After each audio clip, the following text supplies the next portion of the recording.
Así cortado. Sí, está bien. Para poder tener acceso a la mano.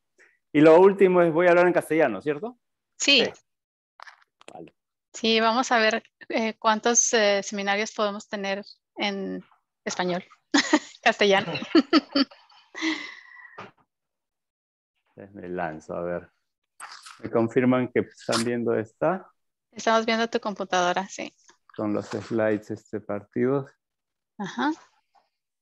Y ahora vemos el view del presentador. Aquí hay un botón mágico. Espérate, sale acá. Swap displays. Ese truco lo aprendí muy tarde en mi vida. Después de muchos... Sí, ahora está perfecto. Vale, tengo que regresar. Va para acá. Bueno, parece que ya estamos con los asistentes. Buenas tardes a todos. Es un placer unirme a este seminario de web y estar en el ciberespacio con todos ustedes. Me llamo Brisa Sánchez, soy actualmente profesora en la Universidad de Drexel en Filadelfia, en Estados Unidos. Y los invito a que escriban en el chat su ciudad o el país donde se están enlazando con nosotros. Y si gustan también indicar su afiliación en su lugar de trabajo, estaría fenomenal para conocernos un poquito. Y antes de introducir a nuestro presentador, les comparto que este seminario web está patrocinado por el Programa de Entrenamiento para la Investigación acerca de las enfermedades crónicas y cardiovasculares específicamente. En el chat vamos a poner en un rato más los sitios de internet donde tenemos más información del programa. Y sobre todo les vamos a compartir que ya tenemos lista la información y la ficha de registro para un taller de métodos estadísticos que ocurrirá este julio. En unos momentos más pondremos esa información en el chat. Y bueno, me da entonces muchísimo gusto presentarles al profesor Jaime Miranda, quien dirige el Centro de Excelencia de Enfermedades Crónicas en la Universidad Peruana Cayetano Heredia, en Lima, Perú. El doctor Miranda es reconocido mundialmente por su investigación acerca de las enfermedades cardiovasculares. De hecho, hoy nos acompaña desde Australia. En el chat les voy a compartir ahora mismo información acerca del doctor Miranda. Y estoy haciendo esta para dar un poquito de espacio en vez de contarles acerca de todos los logros del doctor Miranda, quisiera mejor, antes de comenzar la presentación formal, abrir un pequeño espacio para si Jaime nos cuenta un poquito, en un minutito, acerca de qué te motivó a seguir esta carrera de investigación, digamos, cuando eras aún más joven.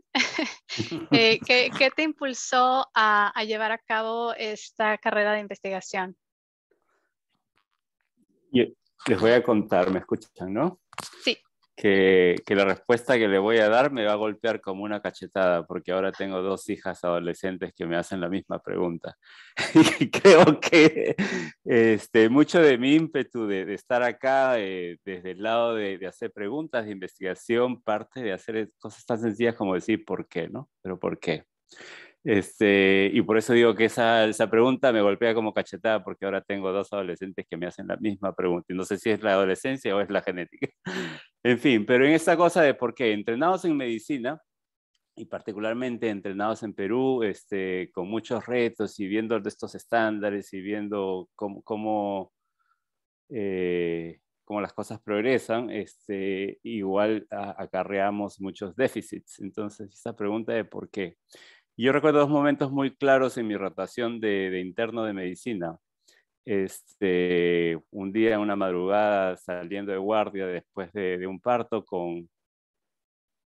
en el servicio de ginecología, teníamos, era función de los internos acompañar el trabajo de parto. En esa cosa, Estoy hablando de la época manual, así es que mi trabajo era poner la mano en la barriga de la persona y monitorear las contracciones. Y estábamos por entregar la guardia y me dicen, prepara a esta mujer para cesárea. Y le digo, pero yo vengo toda la noche, y, ¿por qué voy a prepararla para cesárea? Y la respuesta que recibí fue, prepara porque digo yo. Y es que mucho del mundo clínico hospitalario es muy vertical, ¿no? Y es uno de los muchos escenarios, y ahora yo no soy una persona conflictiva para nada, ¿no? Pero hice la pregunta, ¿y por qué? ¿Por qué? Porque tú estás acá para entrenarme, para enseñarme, ¿no? Entonces yo salí de acá de esta guardia cansado, entendiendo que he aprendido algo más. Entonces muchos de estos episodios del por qué y hacernos esas preguntas constantemente, ¿por qué y por qué y por qué? Creo que es lo que impulsa la motivación, la curiosidad y las ganas de tener otra foto, otra figura, de percibir de que podemos hacer las cosas distintas. Y es a través de esa motivación y curiosidad que les voy a poder compartir algunos distintos ejemplos de varios estudios que hemos trabajado. Gracias por la pregunta. Súper. Bueno, entonces, sin más espera, compártenos tu presentación, Jaime. Gracias. Vale, vamos acá.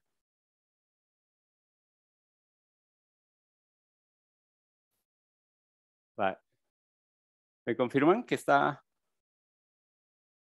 Sí, está. Sí. Un favor, a partir de ahora yo les perdí la cámara, no puedo verlos a ustedes, entonces no puedo ver el chat tampoco. Nosotros te informamos si hay alguna pregunta. Exacto. Y si es que quieren interrumpirme, me interrumpen, o si no, guardamos las preguntas para el final. ¿Cuánto tiempo, voy a poner mi timer, cuánto tiempo quieres que comparta con ustedes? ¿Cuánto tiempo 40, quieres que hable? 40. quizás Suficiente. 40, sí. Perfecto. Bueno, entonces arrancamos. Gracias por la invitación. Siempre va a ser un orgullo para mí y un honor compartir con Latinoamérica y con una comunidad que está ávida por aprender y escuchar qué está ocurriendo. Así es que ya de por sí les agradezco mucho la invitación a este espacio. No puedo empezar sin declarar mis conflictos, sin dejar de declarar mis conflictos de intereses, así es que mucho de lo que he trabajado se informa por la oportunidad de haber podido colaborar, participar e investigar con el apoyo de estas agencias. Y en particular voy a resaltar esta imagen de acá a la derecha, donde tuve el gusto de conocer al gran equipo de Guatemala. Así es que extiendo un abrazo muy sincero y fuerte para Manuel y para todo el equipo en Guatemala. Nacimos en ese año cuando nos establecemos como centro de excelencia a través de este financiamiento de NHLBI y le pusimos el nombre de Crónicas. ¿Por qué? ¿Por qué Crónicas? Y es porque castellano, para entonces, Crónicas tiene doble significado, no solamente la cronicidad en tiempo, sino desde el aspecto más literario es contar una historia. Y empezábamos nosotros en este trayecto con que no teníamos una historia sobre las enfermedades crónicas no transmisibles, ¿no? Entonces nos pegamos en ese nombre y ahí quedó. Y al construir este espacio dijimos, ¿qué nos une? ¿Por qué estamos acá juntos? Y no dejo siempre de compartir este slide, ¿no? Trabajamos porque somos generosos, queremos innovar y trabajar sobre todo no es desde nuestro país, para todos nuestros países con integridad y calidad. Hemos tenido distintas maneras de llegar. Una de las estrategias han sido a través de becas y ha sido la oportunidad para abrir las puertas para que la gente se suman, sean parte de un espacio de investigar. Otros se suman porque, voy a decir, suena feo, porque quieren, no es porque quieren, sino hay una avidez de ver qué está ocurriendo. Y para mí investigar es como abrir la cocina, y en el momento que abres la cocina quiero que mucha gente participe, mire cómo es que se hace, porque uno aprende haciendo, o particularmente yo aprendo haciendo. Yo les digo, pueden venir, el wifi y el agua es gratis, después podemos ver qué va a ocurrir. Uno de mis mayores orgullos es este último punto, es proteger el tiempo, el corazón y las neuronas de estas personas para pensar únicamente en investigación. Ya sabemos que en nuestros países, en Latinoamérica, sobrevivir es difícil, tener trabajos estables es difícil, y incluso dedicarse a investigar es último en la fila o peor en la fila, ¿no? Entonces, tratar de tener un espacio protegido, dedicado única y exclusivamente a investigar, es un lujo y es todo un reto. Pero ahí seguimos, necios. Adelante. En ese aprendizaje Sí confieso abiertamente que nuestra agenda de investigación es reactiva a las oportunidades de financiamiento, es una limitante, pero también es una ventaja en la que podemos diversificar, y es que, verán, en esta presentación hemos podido transitar a través de distintas maneras de investigar. Verán que los tópicos que hemos trabajado son diversos, los escenarios o entornos también, complejos algunos más que otros, siempre tratando de pensar en otros espacios, siempre en otros espacios más allá de la entrega de cuidados, lo que se dice en inglés healthcare delivery, a través de las infraestructuras físicas que conocimos como establecimientos o servicios de salud, ¿no? ¿Dónde más podemos trabajar? Y con una diversidad de personas o grupos a los cuales podemos llegar, nuevamente con nuestra estrategia de prevención. Siendo una charla para Latinoamérica, y ahora este creo que va a ser el slide más usado de mi carrera, no dejo de dar las gracias a todos ustedes, a todos aquellos que han estado en las líneas de trabajo combatiendo esta pandemia. Ha sido devastador la experiencia vivida en nuestra región, así es que no está de más hacer una pausa para decir gracias, muchas gracias. Y bueno, empezábamos en el 2009, yo terminaba el doctorado, había hecho epidemiología, y hacia el 2018 me hacen esta entrevista y yo no sabía, bueno, esta entrevista es la cita de alguien más, y es que estás tan metido haciendo y sobreviviendo que no te das cuenta de todo lo que has avanzado, ¿no? Y cuando Nature escribe esto sobre el grupo, le dijimos, oh, Dios mío, bueno, hemos avanzado un poquito. Como dice el famoso dicho, no sé si es cierto o no, pero de Don Quijote de la Mancha es ladran Sancho, señal de que estamos avanzando. Y es que creo que estamos avanzando en toda la región y es un esfuerzo compartido de muchas personas y muchos grupos. Y este espacio y este espacio de entrenamiento que ustedes tienen suman a ese esfuerzo.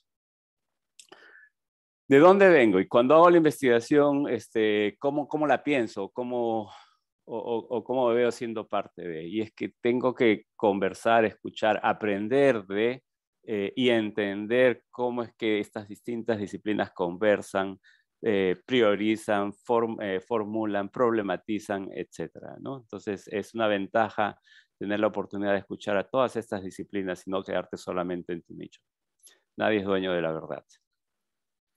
Este slide es prestado de un grupo de España, pero me gusta mucho porque es bueno verbalizarlo, ¿no? Lo uso sobre todo para mis estudiantes, para hacer énfasis que en este lugar somos reales, sobre todo lo segundo y tercero, ¿no? Cometemos errores, sí, no somos perfectos, decimos que nos equivocamos, pero seguimos para adelante. Habiéndome tomado 5 minutos para hacer toda esta presentación inicial de desde dónde vengo y puedan entender cómo es que problematizo, entiendo las preguntas o quién soy, ahora sí entro a dónde vamos a tocar, ¿no? Pongo este slide para que entiendan de que no voy a enfocarme en alguna enfermedad en particular. Las enfermedades crónicas no transmisibles no es la combinación, pero es la etiqueta o la categorización que se le da al grupo de enfermedades tanto físicas, muchas de ellas, bueno, las físicas y las mentales, y dentro de las físicas, aquellas que han recibido mayor atención. La lista es enorme, pero en este ejercicio de priorización mundial, 4 de ellas recibieron atención, ¿no? Las cardiovasculares, diabetes, cáncer y también las crónicas pulmonares. ¿Por qué? Podemos tener otra conversa. Si es lo adecuado, podemos también tener otra conversa. Pero la lista es mucho mayor de ellas.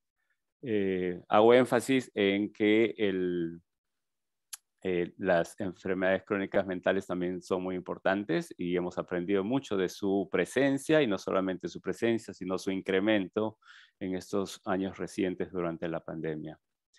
Algo muy común y algo muy importante llevarnos presentes es que muchas de estas condiciones tienen factores de riesgos compartidos, inclusive tanto para las físicas y las mentales, lo cual abre una ventana de oportunidad muy importante para abordar más de una enfermedad o condición a través de estos factores de riesgos compartidos.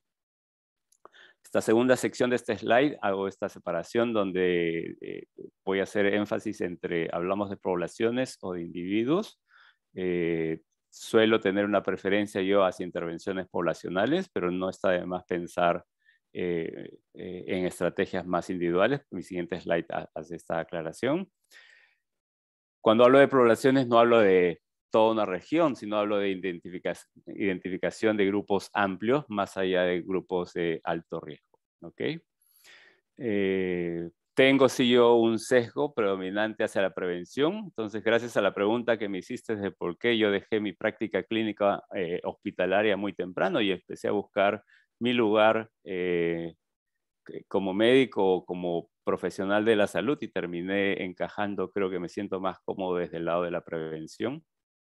Y un poco para traer algo de métodos y enfocar esto en un marco de investigación de relevancia para nuestra región, es que traigo este concepto o este tema muy trabajado por varios colegas en la región de ciencias de la implementación, que se hace muy versátil para formular preguntas relevantes para nosotros. No mucho atrás, 1985, Geoffrey Ross hace esta reflexión sobre quiénes son los enfermos. ¿Son los individuos o son las poblaciones? Y Geoffrey Ross trabajaba mucho de epidemiología cardiovascular y además de estratificación de riesgo cardiovascular y a fin de identificar, ¿no? Esta estrategia de identificar el alto riesgo. Es como ir es como cruzar en el aeropuerto y pasar por estos detectores de metal, ¿no? ¿Quién lleva un arma? Eso es buscar algo, screening, identificar algo y prevenir algo, ¿no? Porque las chances de que algo ocurra en este subgrupo, los de alto riesgo, es mayor. Entonces, y Geoffrey dice, pero bueno, la aproximación de alto riesgo que busca proteger a los individuos susceptibles y la aproximación poblacional que busca controlar las causas de la incidencia no están en competencia, ¿sí? Pero deberíamos no dejar de olvidar o no descuidar que hay que pues buscar y descubrir el control de estas causas de la incidencia. Ahorita explico más.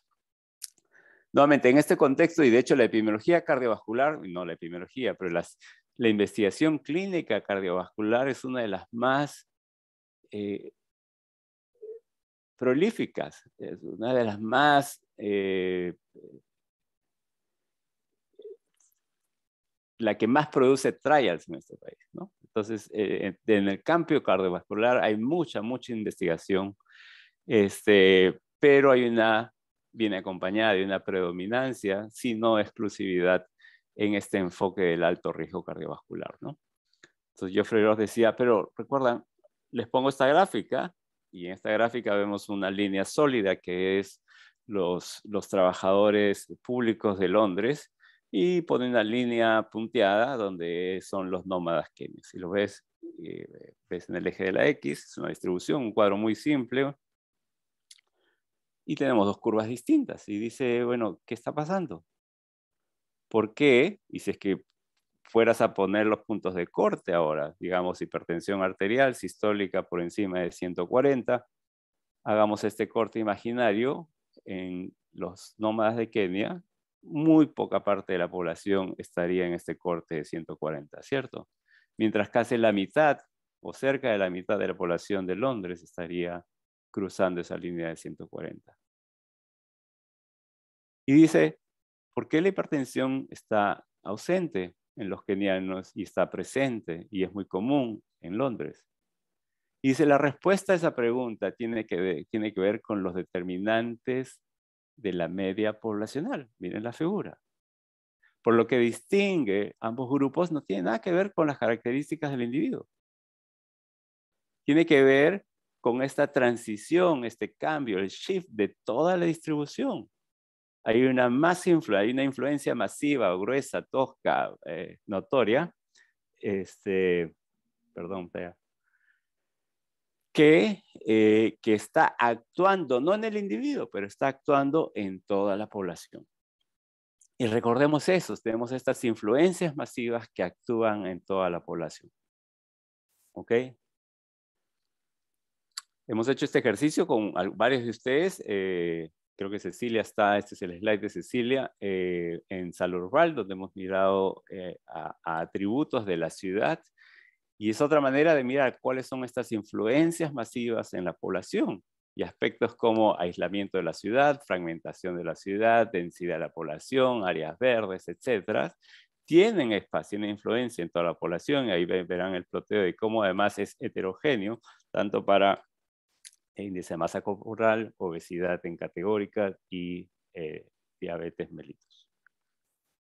Entonces, si es que se van a quedar dormidos o si es que se van a ir, si tienen que desconectar, los invito por favor a que se lleven solamente este slide. Búsquenlo, léanlo y reflexionen sobre él y piensen dónde se ubican ustedes con el trabajo que han venido haciendo hasta hoy, qué les suma, qué les sirve, qué les permite problematizar mejor para el trabajo que van a hacer. A mí me gusta mucho este slide. Vale. Y ahora, con todo este marco, ya pasando de este apetito por hacer investigación multidisciplinaria hasta estos perfiles que estamos pensando, quiero hacer un acápite de por qué Latinoamérica es muy peculiar. Y Latinoamérica, una de las historias es que es la región más inequitativa del mundo, okay, llevamos esa etiqueta. Otra es que es una de las regiones más urbanas y más urbanizadas en corto tiempo en todo el planeta. De hecho, Latinoamérica pasa de ser predominantemente rural a ser predominantemente urbana en pocas décadas. Son transiciones muy rápidas en corto tiempo.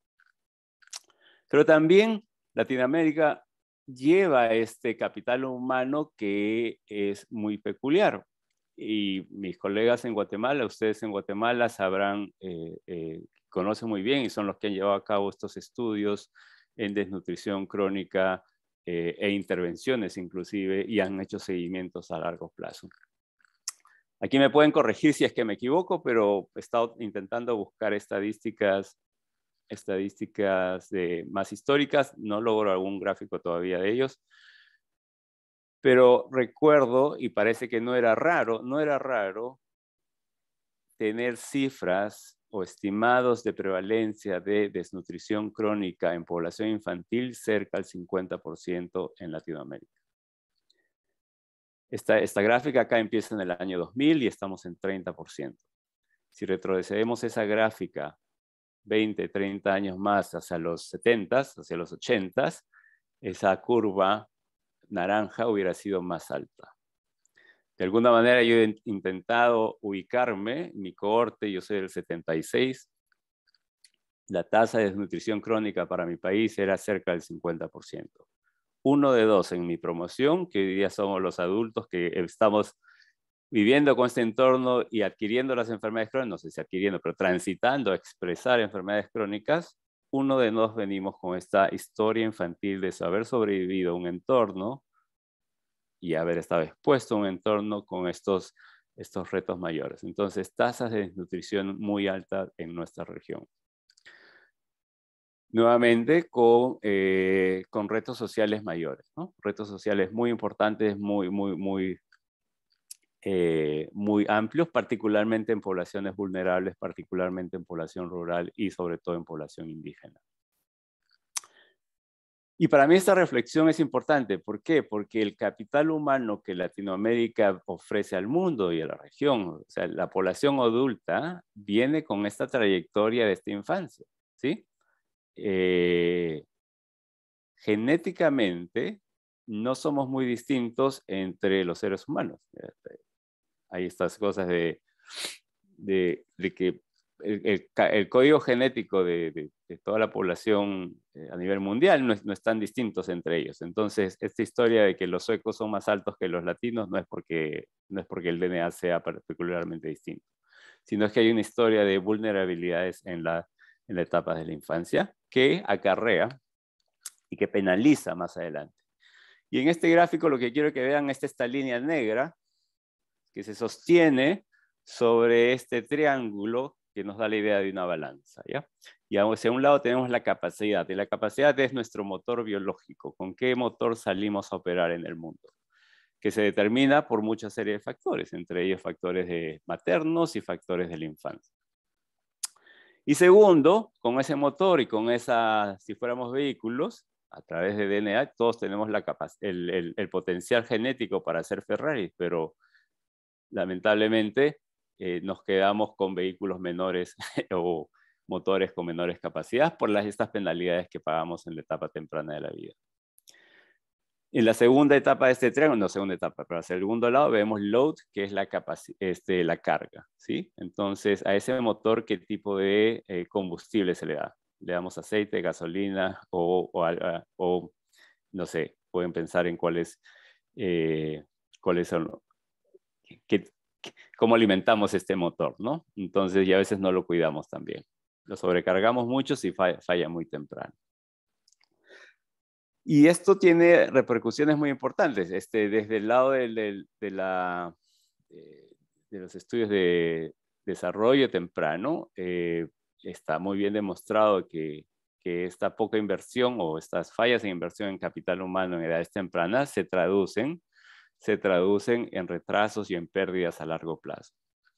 Quiero centrarme en esta foto.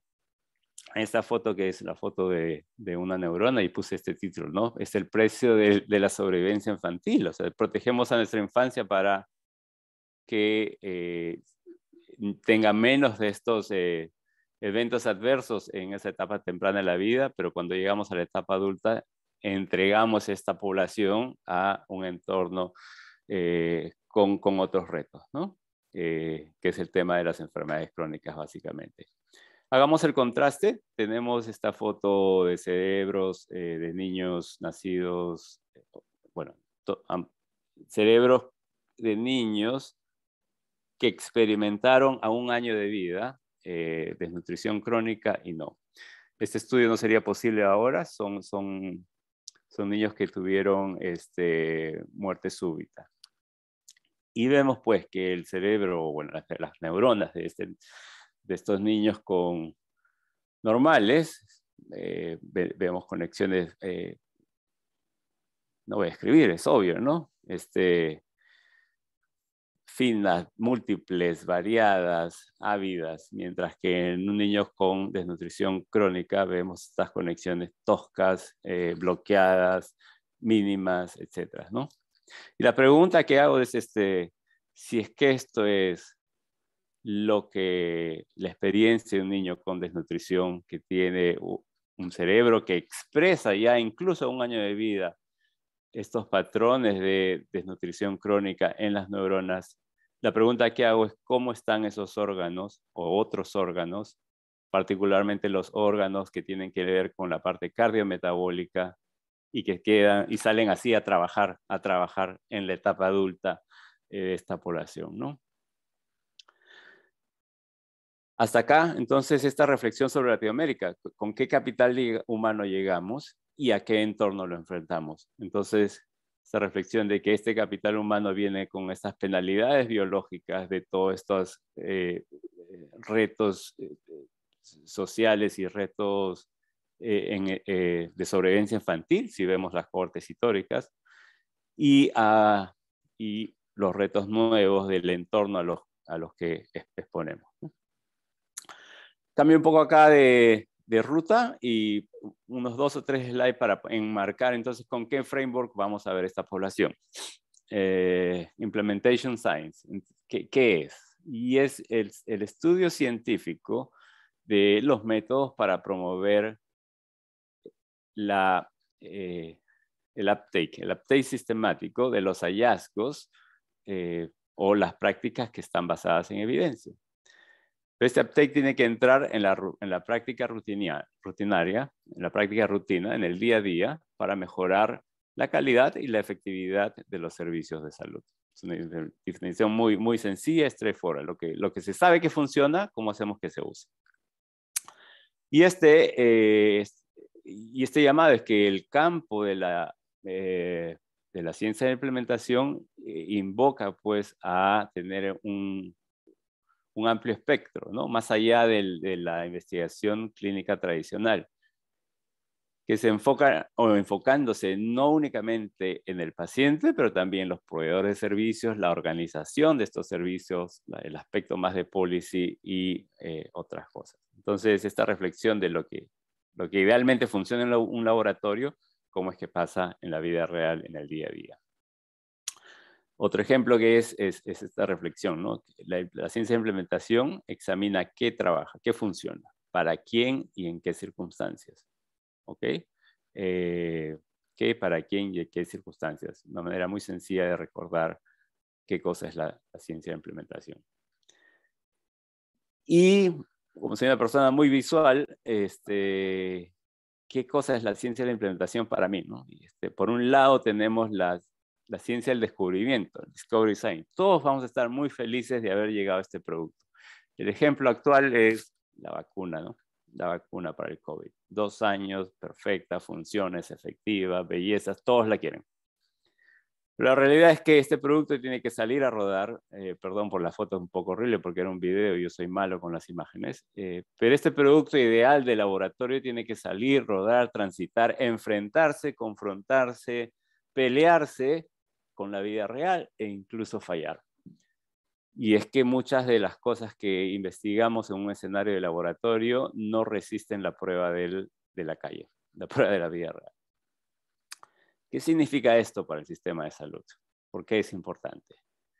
Y hago esta reflexión, pero sí es sencillo. Nuevamente regreso a la investigación cardiovascular. Muchos descubrimientos, hay drogas efectivas, muchos trials, el tratamiento funciona, la presión arterial se controla, hay que indicar este antihipertensivo. La figura de la izquierda es del BMJ, población británica, eje de las X, tiempo en días, 1 año, y a 1 año vemos que en pacientes nuevos diagnosticados, no sé si diagnosticados, iniciando tratamiento antihipertensivo, a la mitad del año, la mitad de los pacientes no están tomando las pastillas. Y esto es Reino Unido, y siempre diremos, no, pero es que es la plata, es la educación, es el médico, ta. En el Reino Unido, con un sistema de salud primariamente o bastante gratuito, vas y tu prescripción está lista, si no gratis, el médico te ve, hay un médico, hay un GP, tu médico de atención primaria que vive a 2 cuadras de ti. En general, los niveles socioeconómicos son mucho mayor que muchos de nuestros países, el acceso, etc. Entonces, con muchos los dolores de cabeza ocurre esto. ¿Qué está pasando? Y el segundo slide es, hicimos un ejercicio del uso del tiempo. ¿Qué sería para nuestro país hacer o lograr que una persona con una historia típica que encajaría con un diagnóstico primario o de primera vez de diabetes, qué significa para esa persona? Y usamos el ángulo de uso del tiempo. Entonces, si tienes que ir a enfrentarte a un sistema de salud como el peruano, fragmentado, difícil, no es gratis, subsidiado sí, pero igual cuesta mucho, ¿qué significa llegar a ese diagnóstico? Y es que tienes que levantarte, ir a las 4 de la mañana, hacer cola, abrir tu historia clínica, pagar por la historia clínica, tienes que luego con la historia clínica sacar una cita, y mucho de este trabajo lo hace el paciente, luego esperar para cuando haya cita, llegar a tu cita, nuevamente te levantas para hacer cola. En la cita el médico te va a mandar un examen de laboratorio, que es una prueba de glucosa, vas tú al laboratorio, te van a mandar otra cita, regrese otro día para los resultados, pero estamos hablando de algo tan sencillo como leer la glucosa en ese momento en ayunas, no estás en ayunas, vuelve otro día, ven otro día para que el número te lo lea el médico y te diga que tienes diabetes. Cuando hacemos la cuantificación de tiempo en horas de tu día, hacíamos que toda esta trayectoria, todo este tránsito por el sistema de salud podría tomar hasta 4 días de trabajo, sino 3,5. Pero en nuestros países, si tú estás con el salario mínimo y en un trabajo inestable, muchas de nuestras personas, y lo hemos visto durante la pandemia, no tienen ni siquiera, no es cuestión de capacidad, no se les cruzaría por la cabeza dejar de trabajar 3,5 días para solamente llegar a esto. Entonces tenemos muchas ineficiencias y hay que pensar de dónde están esos cuellos de botella. 4,5 días muchos de nosotros quizás pueden parar, voy a decir, voy a hacer otras cosas, pero es muy difícil, muy difícil para una población, para la gran parte de la población. Si es que lo otro no fuera un problema y ya tenemos a la gente que llega y cruzan nuestros servicios, me gusta mucho y reflexiono bastante sobre este estudio, el del Plus One, era, ok, ahora nos vamos a parar a la salida, afuera del consultorio. Entonces, gente que ya pudo, vino, rompió el obstáculo de interés, vino a la consulta, sacó su cita, se quedó y está acá. Nos paramos afuera del consultorio y les preguntamos, ¿y tú crees en la receta que te ha dado el médico? Afuera del consultorio, hospital universitario, teaching hospital. Y la segunda pregunta fue, ¿y tú crees que te va a hacer daño? Y fue una cachetada. A pesar de estar en el hospital con especialista, la gente no cree en la receta que le da. No, gente. Y después porque tenemos problemas de adherencia, ¿no? Y en el otro es ya qué pasa con las recomendaciones. Ustedes sabrán de Perú y para muchos de Latinoamérica la comida es un espacio muy cultural y nosotros trabajando en enfermedades no transmisibles a todo el mundo le decimos nuestro mensaje aburrido de prevención que es baja de peso, come sano, haz más actividad física y deja de fumar, ¿no? Si eres neurólogo, cardiólogo, nefrólogo, lo mismo, baja de peso, come sano, etc. Pero el comer es un espacio muy social. Y la descripción de esta persona fue, no es fácil vivir con esta enfermedad. No podía seguir las recomendaciones de dieta porque la dieta, al menos en este caso en Perú, era más allá de que es bueno para mí como individuo, las restricciones que me imponen me aísla de este grupo social y no estoy dispuesto a hacerlo. Entonces tenemos pues esta ciencia y sabemos lo que hay que hacer. En el primer ejemplo del Reino Unido existen medicamentos antihipertensivos y no lo están tomando. En el segundo ejemplo, ¿qué pasaría con una persona para tener un diagnóstico de diabetes? Y no está ocurriendo, son más cosas más de procedimiento. En el tercero, después de la consulta y no hay este enganche con el tratamiento, con esta prescripción que se recibe. Y en el cuarto, las recomendaciones de estilo de vida son muy malas. ¿Qué hacemos?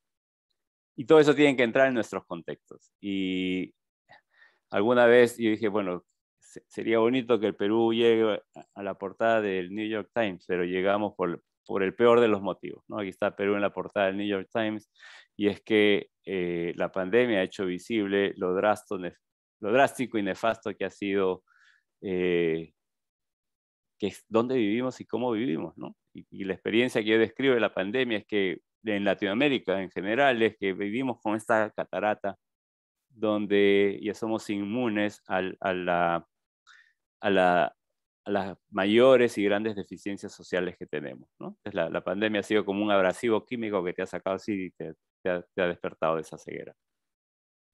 Estas fotos de pandemia, yo hice mi internado acá en Iquitos, y ahora son fotos de pandemia, pero ya sabíamos que era difícil antes, ya vivíamos a borde y rebasado, no a este nivel de rebaso, no a este nivel de angustia y dolor, pero el sistema de salud de muchos de nuestros países, por lo menos el peruano, vivía ya al borde y colapsado.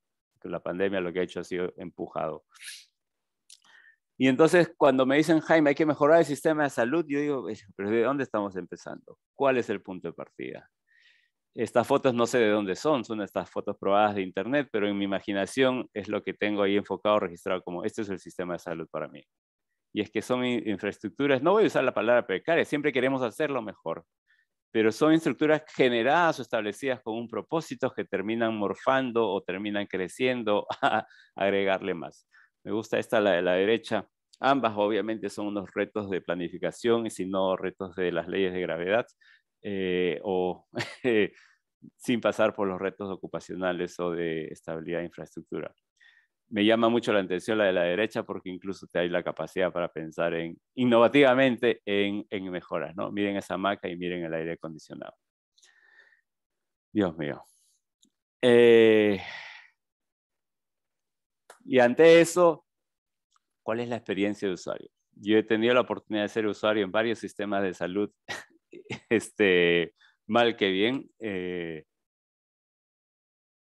y no dejo de usar esta foto que antes de llegar al hospital, particularmente en Perú, es que llegamos así. Pero también saliendo del hospital, salimos así. Tenemos tenemos una administración de servicios de salud muy reactiva al momento. Y las enfermedades crónicas lo que nos invita es esta reflexión de cómo garantizamos este vínculo a largo plazo, ¿no? Y es un aprendizaje que tenemos que tener y un reto que tenemos que compartir. Regreso y acá rápidamente. Esto no es curioso, pero ocurre con muchas de las enfermedades crónicas, por favor, y quiero hacer énfasis en esto porque es particularmente importante para Latinoamérica. Las enfermedades crónicas no transmisibles, y bueno, for that matter, todas las enfermedades en general tienen un patrón de estratificación social. Hay un viaje. Inician por los grupos más afluentes, pero luego se instalan en los grupos más pobres. Y los outcomes son peores en estos grupos más pobres. La gente más pobre dentro de una población, pero también los países más pobres en general son los que están más afectados por stroke. Este es el ejemplo de stroke, también lo demostramos en Latinoamérica para el ejemplo de obesidad. Y traigo esto a esta reflexión porque así como las enfermedades crónicas viajan según estrato socioeconómico. Antes se decían que eran las enfermedades de los ricos, las enfermedades de los pudientes, las enfermedades viajan y se instalan a los pobres. Entonces las enfermedades crónicas en volumen se instalan mayormente hacia los pobres, pero eso no es gratuito. Eso tiene repercusiones muy importantes en dos cosas. Primero, en la velocidad de ese tránsito que hay que acompañarla y monitorearla. Y segundo, es muy importante porque intervenir en el grupo más afluente versus intervenir en el grupo más pobre, digamos, para disminuir la prevalencia, me invento yo acá, bajar la prevalencia de obesidad en 5%, en el grupo rico versus en el grupo pobre, las estrategias para intervenir en estos dos grupos van a ser distintas. Mover 5% acá y mover 5% acá es muy difícil. Cuesta distinto y vas a tener que hacer cosas distintas. Me explico y lo explico con otras palabras. La agencia, la capacidad, el acceso a recursos para intervenir en esta población es muy distinta que las prioridades, agencia, resiliencia para intervenir en esta población. Por ende, hay que acompañar de manera muy cercana este tránsito, este viaje de las enfermedades crónicas no transmisibles. Brisa, estoy llegando a 35. Por favor, te voy a pedir que me regales 5 minutos más para poder transitar por estos ejemplos. ¿Ok? Sí, claro.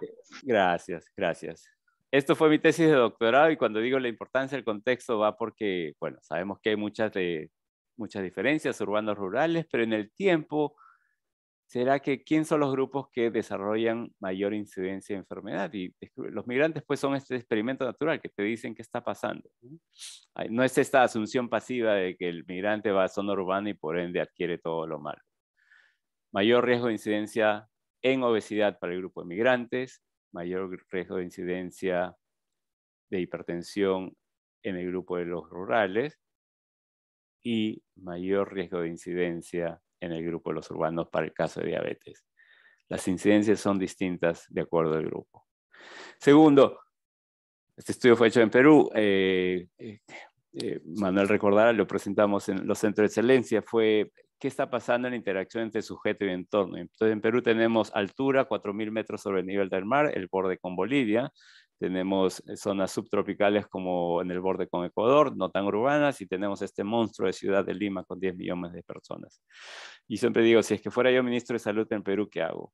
Los círculos son el tamaño, prevalencia, enfermedad, las barras son la frecuencia de la coexistencia, y vemos que los patrones son notoriamente distintos en cada región.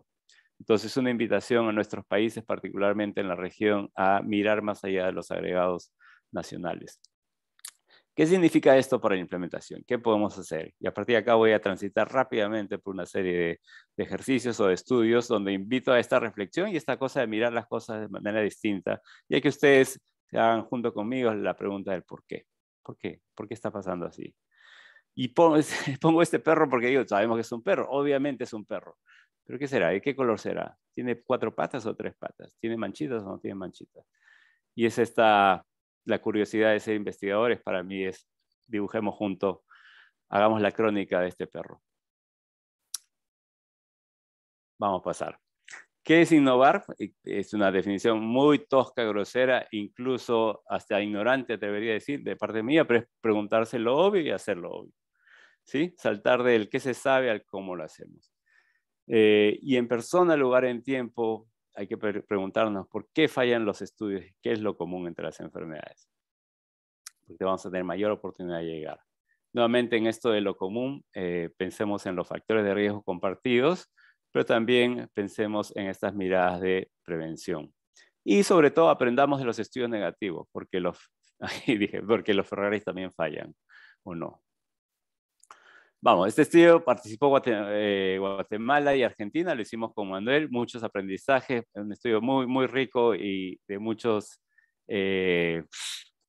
aprendimos muchos. Y lo pongo como primer ejemplo de por qué falló. Y aquí fue una falla de investigadores. Yo creo que mi reflexión esta, y Manuel me puede criticar más adelante, es que fuimos nuevos, fuimos muy latinos y muy humildes, porque ofrecimos como outcome primario una reducción en presión arterial sistólica y diastólica en población que no tiene hipertensión. Queríamos trabajar con prehipertensión, queríamos introducir estilos de vida, no esperar a que tengas hipertensión para ir a un médico para que te diga baja de peso. ¿Qué hay de malo con bajar de peso antes? No esperar a que tengas hipertensión para ir a un médico y te digas que tienes que cambiar tu dieta. ¿Qué hay de malo con hacerlo antes? Y esto fue un estudio, bueno, pionero en su época, haciendo task shifting, usando teleconsultas y telellamadas, estrategias de motivación, etcétera. Pero aquí cometimos un error de investigación. Ofrecimos un outcome de reducción y obviamente no hubo reducción, no hubo cambio. Pero eso está bien. Queríamos que la gente no suba de presión arterial. Queríamos que mantenga y que no transite hacia hipertensión. ¿Ok? Y lo otro que aprendimos es que estas ciencias del comportamiento es todo un reto para adelante, ¿no? No es un trial donde todos abren la boca y se le dio la pastilla, no. Tenemos que abordar múltiples comportamientos. Uno puede tener un comportamiento en actividad física extraordinario como Manuel o un comportamiento en dietas y frutas muy malos como otros, ¿no? Entonces, la ciencia del comportamiento introduce otro reto muy importante para la prevención y para nosotros, para el diseño.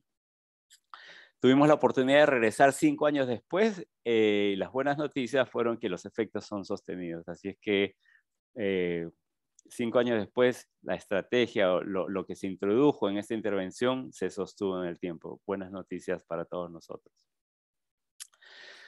Segundo, en úlceras de pie diabético, ¿qué es lo obvio? Y sabemos que el diagnóstico de una úlcera, particularmente en mi país, es que no hay punto de retorno, ¿no? Tener úlceras en pacientes con diabetes, las curaciones, las infecciones, las tasas de regeneración de piel sana son muy pobres y no malas o nunca ocurren. Para mí, diagnosticar una úlcera de pie diabético significa no hay punto de retorno, es transitar automáticamente hacia amputación, de deterioro en calidad de vida, con otras complicaciones, postramiento y muerte. ¿Y qué hay que hacer? Pues hay que mirarse los pies. Hay que mirarse los pies. Y este aparatito que ustedes ven a la mano derecha es como una balanza, te paras, pero no te da ninguna cifra, ningún valor. Lo que te da es una imagen visual y te dice, oye, bueno, esta imagen es distinta de la otra y es particularmente, acá está más caliente, esto es una úlcera. Podemos usar esto para preúlceras, antes de que se instale la úlcera. ¿Será que esto es usado en Latinoamérica, en otros países? Y en otros países donde se usaba esta tecnología, en Estados Unidos, la adherencia al tratamiento era 30%. Entonces dijimos, bueno, tenemos margen para mejorar. Vamos a mejorar ese 30% que va a ser un brazo, vamos a subirlo a 40, 45%. Bacán, 45.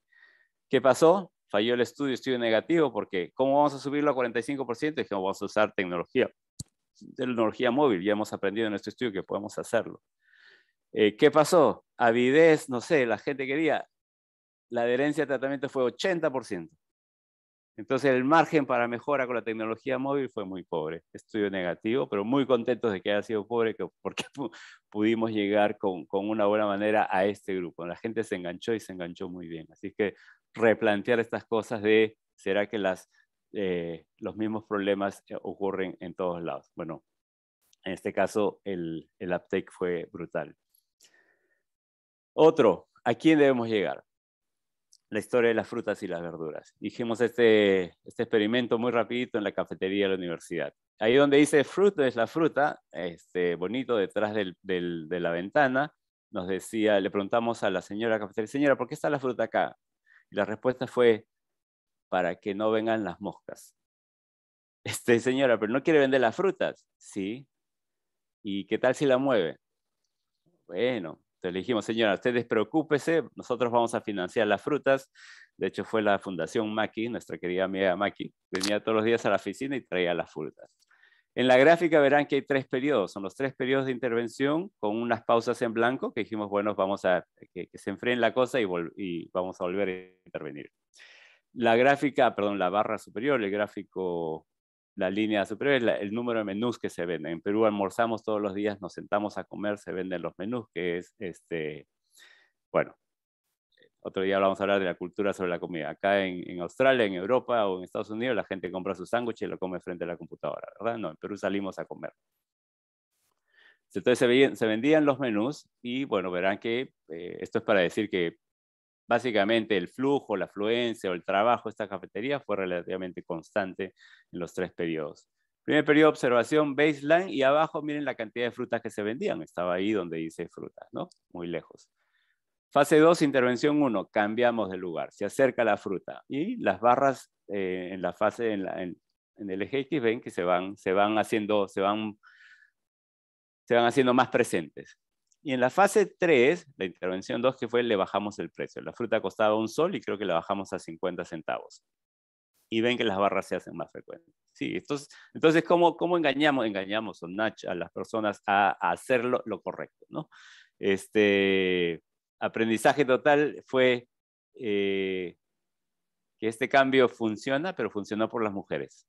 Todo este cambio fue impulsado notoria y sustancialmente por las mujeres y mujeres adolescentes, sobre todo. Los hombres y los varones, nada. Entonces tenemos que aprender cómo llegamos mejor, segmentamos mejor, hacemos un tailoring más eficiente para llegar de manera efectiva. Lo otro, ¿quién entrega el mensaje? Y la historia de las bebidas azucaradas, en exceso, etc. ¿Y será que hay que esperar que un médico te diga en una consulta de 10 minutos cada X meses que los ves? ¿O pueden otras personas decir algo? Y dijimos, bueno, vamos a ser los curas. Bueno, a ver, señor cura, ¿puede usted decir algo? Y el cura hizo una intervención de 30 segundos como parte de su sermón. Agarramos todas las iglesias, hicimos un cluster randomized trial, las misas de los domingos, primera misa de la mañana, para estandarizar. Aleatorizamos de acuerdo a tamaño de iglesia, participantes, etcétera, frecuencia, evitamos los bautizos, evitamos los matrimonios y ahí nos quedamos con un día. ¿Qué hizo el cura? Dijo, tu cuerpo es un templo divino, tienes que cuidarlo. Nada más. Así de sencillo. Tu cuerpo es un templo divino, tienes que cuidarlo. Afuera de la misa nos paramos, era verano, hacía mucho calor y nos paramos con botellas de agua y con bebidas gaseosas. Y nada más, solamente a ver qué tan potente es ese mensaje en aquellos asistentes a misas, a las salidas, que escogen escoge usted, que escogen una bebida, aquellos que habían estado en la misa donde el sermón había sido intervenido por nosotros, hubo una reducción del 12 o 15%, creo, en la preferencia de selección de bebidas, ¿no? Nuevamente, esto es un proof of concept de cómo utilizamos otros actores para ayudarnos en estos mecanismos de prevención y de llegar mejor. Acá con los panaderos hay que bajar la sal. Digo, ¿por qué preparas el pan de esa manera? ¿Por qué no le bajas la sal? No, porque hay un sticker en la máquina que dice tanto. Oye, ¿qué tal si le bajas la sal? No, pero la consistencia, el sabor, no, pero no sé qué, va a durar más, no sé menos. Pero al final lo más importante era, ¿se va a vender o no se va a vender? Hicimos este análisis de serie de tiempo. se cambió la sal en el pan y le enseñamos esta gráfica a los panaderos contentos, felices, ok, así se hace el pan. El problema fue que el dueño de la municipalidad, el dueño de la panadería es la municipalidad y dijo, vamos a hacer el pan y lo vamos a ofrecer los sábados en nuestra feria como pan saludable para decir que la municipalidad estamos haciendo algo. Y yo dije, no, por favor, yo quiero que hacen todos los panes, pero bueno, se gana y se pierde. Pero hoy pudimos demostrar a los panaderos que se puede introducir el cambio. Y este otro cambio, cómo reducimos, fue nuestra estrategia comunitaria de sustitución de la sal, regreso a la primera sección de estos cambios poblacionales y estos cambios mínimos. Nuevamente, este concepto, a mass influence acting on the population as a whole, una influencia en toda la población, ¿sí? Son los determinantes del promedio. Y en presión arterial importa, e importa porque incluso los cambios muy mínimos ayudan a reducir la mortalidad. Utilizamos una estrategia de mercadeo social. Si ustedes estudian marketing, esto es que son las 4P, ¿no? ¿Cuál es tu producto, tu estrategia de promoción, tu precio y tu lugar? Y demostramos, intercambiamos, pudimos desear, aquí te doy una sal que contiene menos sodio, y se reemplaza esa reducción por potasio. Y el efecto dual, la reducción del sodio y el incremento de potasio es bueno para la presión. Se demuestran reducciones en niveles de presión arterial, pero también se demuestran una reducción sustancial de cerca del 50% o más en nuevos casos de hipertensión. Así es que intervenir a nivel poblacional recompensa, no solamente en los de alto riesgo. Y lo último, acá es mi último ejemplo, ¿en qué sistemas de salud? Hicimos este estudio con Brasil, como parte del Latin Image Hub, bueno, nos consumió este trial y la comorbilidad era para aterrizar, la comorbilidad entre salud mental y enfermedades crónicas es alta, pero no hay que esperar a que un especialista te mire o te acompañe, ¿no? Y tuvimos el reto que en Perú no había capacidad para que las enfermeras hagan el acompañamiento, mientras que en Brasil la expansión de salud primaria había sido tan notoria y tan presente que sí daba para eso. Entonces dijimos, nos mantenemos con la misma intervención y si algo vamos a aprender es el rango de probar esto en 2 sistemas de salud. CONEMO apunta a estrategias de activación conductual, behavioral activation, estimula a la gente a hacer actividades y es especialmente usada para el tratamiento de depresión. Nosotros nos centramos en casos de depresión con síntomas leves y moderados. Los síntomas severos tienen que pasar a un especialista. Entonces, con su estrategia de delivery a través de smartphones, una estructura básicamente digital con un acompañamiento mínimo de enfermeras. Las enfermeras acompañaban para que completes las sesiones, no para darte charlas sobre la enfermedad. Y aquí está la estructura básica. Y los resultados fue con 3 meses. A 3 meses, los cambios en esta escala, esta métrica para medir síntomas depresivos fueron notorios en Lima, en Perú, con una reducción con un odds ratio de 2, o sea, la mejoría fue 2 veces más. Sin embargo, en Brasil, con un sistema distinto, la mejoría fue menor. Y nuevamente, este aprendizaje de testear la misma intervención en sistemas de salud distintos, ¿no? Entonces, como si tuviéramos un pure effectiveness en Perú al contratar a la enfermera y en Brasil más como un implementation trial de qué ocurre con los profesionales. Y este margen es importante luego para hacer otros ejercicios sea de modelamiento o de entender cómo se puede llegar. Otra cosa importante es que a los 6 meses baja este impacto, o será que el grupo que recibió control sube y mejora, sea por evolución natural o qué. Podemos debatir y argumentar si vale la pena o no, es una intervención efectiva o no. Yo tomo postura acá por experiencia propia y haber vivido de cerca esto, que 3 meses de depression free vale la pena. Vale la pena en vez de esperar 6 meses de evolución natural. Es una tortura transitar por esta experiencia sin ayuda. No voy a complicarme acá, esto es la mejora porque escogimos la reducción con respecto a estos síntomas basales. No queríamos un punto de corte enfermo sino, ¿no? Sino queríamos que la mejora sea con respecto a tú mismo y eso indica que incluso nuestro poder fue mayor si es que cambiáramos el outcome. Bueno, podemos detallar eso más adelante, pero es otro aprendizaje en cómo uno elabora los outcomes. Y mi slide para toda Latinoamérica, siempre la lección final, por favor, perseverancia, perseverancia, perseverancia y esta reflexión de por qué hacemos esto, ¿no? Quizás la felicidad sale del sentimiento, el sentir de que estás haciendo la diferencia. Cierro con esto, mi invitación a no dejar de olvidar, particularmente aquellos de mi grupo, hacemos esto porque somos generosos, porque queremos innovar con integridad y con calidad. Y paro acá. Les agradezco mucho por la invitación y por los oídos y la compañía. Aquí paro. Brisa, over to you. Bien, Jaime, buenísimo. Muchas gracias por esta brillante presentación. Realmente yo me siento, bueno, respondiste algunas preguntas, pero tengo muchas más ahora en mi cabeza, como siempre sucede.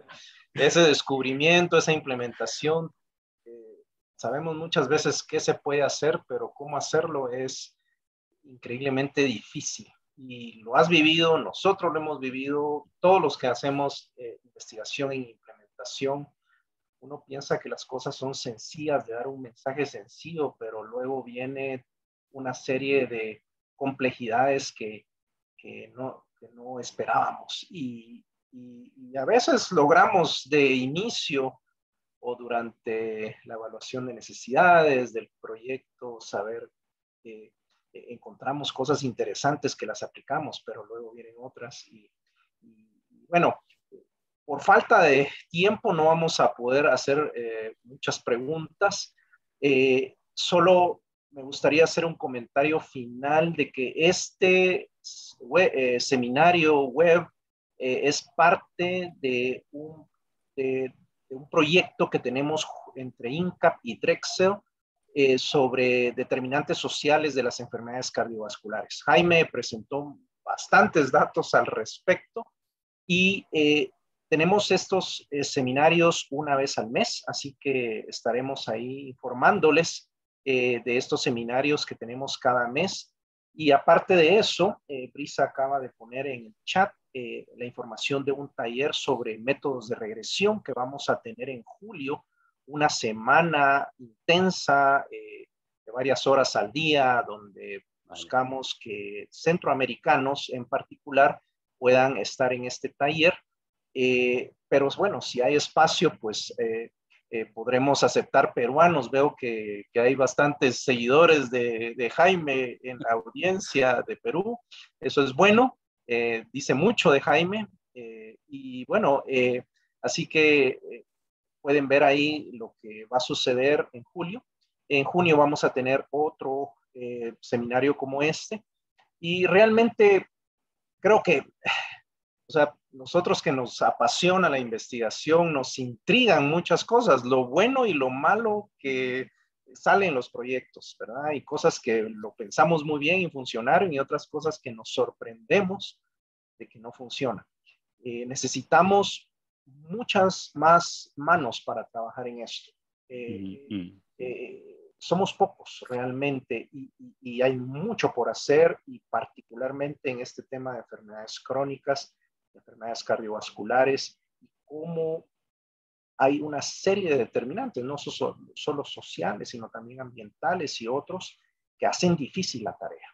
Y como bien Jaime mostró, hay una serie de cambios que se pueden hacer a nivel poblacional sin necesidad de que los individuos tengan que hacer algo, sino simplemente que en el ambiente colabore.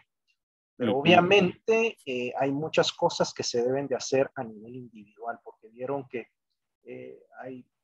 si afuera de la clínica la gente no le gustó lo que les dijeron o el tratamiento y no lo van a seguir, entonces hay cosas que están haciendo falta para que las poblaciones entiendan por qué hay que hacerlo, ¿verdad? En fin, yo creo que podemos hablar mucho más de esto, pero agradezco mucho, Jaime, tu colaboración en esto, y no sé si tenés algunas palabras finales para todos los oyentes. Sí, no sé si Brisa, tú quieres compartir una reflexión, yo puedo, si no, yo sé. Sí, muy, muy brevemente, pintaste realmente un panorama muy complejo que para mí pone en evidencia que necesitamos más y mejores investigadores jóvenes y creativos para afrontar todas esas preguntas. Investigadores que conozcan la realidad de nuestros países, porque muchas veces en mi experiencia se trata de importar métodos o se trata de importar maneras de hacer las cosas de otros países, pero lo que nos mostraste hoy es conocer, hacer todas estas preguntas en el contexto de Latinoamérica y eso realmente necesitamos que haya más investigadores de América Latina que sepan preguntar estas preguntas y luego de ahí, sí, afrontar estas preguntas, ¿no? Es fenomenal, la complejidad es muy grande. Gracias. Sí, y yo para cerrar, sin haber una pregunta específica, pero sí atiendo esa reflexión. Manuel, nos podríamos quedar largo y debatiendo. Creo que mi reflexión como latino, como peruano y dentro de este espacio de formación y tratando de maximizar las oportunidades que ocurran desde acá es esta invitación a ser humildes, pero tampoco a tener miedo ni vergüenza, ¿no? Vergüenza para robar, decía mi madre. Y muchos de estos estudios que he presentado acá los hicimos sin financiamiento, sin grant, o fue la tesis de alguien, pero era como, ¿qué está pasando? ¿No? ¿Qué está pasando? ¿Por qué está ocurriendo? Manuel tiene la razón en decir, necesitamos manos, y muchas de las cosas que pensamos a veces no funcionan, ¿no? Mi reflexión frente a eso, Manuel, sería, y sí, además tenemos que construir esta humildad dentro del grupo académico, porque nos vamos a equivocar y nos vamos a equivocar muchas veces, ¿no? Lamentablemente, escribir para conseguir fondos te lleva a otra narrativa, ¿no? Somos lo máximo y somos lo mejor. Y está bien tenerlo eso para ganar los grants, pero tenemos que mantener este espacio reflexivo para entender qué está pasando y qué no. Y como dices, Brisa, aprender de más. Y creo que nadie mejor que ustedes y todos ustedes, los asistentes, van a estar mejor posicionados para formular estas preguntas. Así es que solamente una reflexión de cierre de gracias, de tengo mucha fe y me apasiona mucho de que hay mucha gente interesada desde temprano en vincularse a hacer estas preguntas. Hay mucha gente que va a poder hacerlas muy bien y el reto, como dice Brice, es complejo, pero no es imposible. Así es que y juntos avanzamos mejor. Muchas Sí, gracias. gracias Jaime, gracias a todos. Y esta presentación ha sido grabada, va a estar disponible muy pronto por los que entraron un poco tarde, los que quieren volver a escucharla, detenerse en las referencias, lo que sea, o compartirla con otros que crean que les va a interesar. Así que agradecemos a todos y nos vemos en el próximo seminario. Gracias, Jaime. Gracias, un abrazo. Saludos a Me todos. despido. Adiós.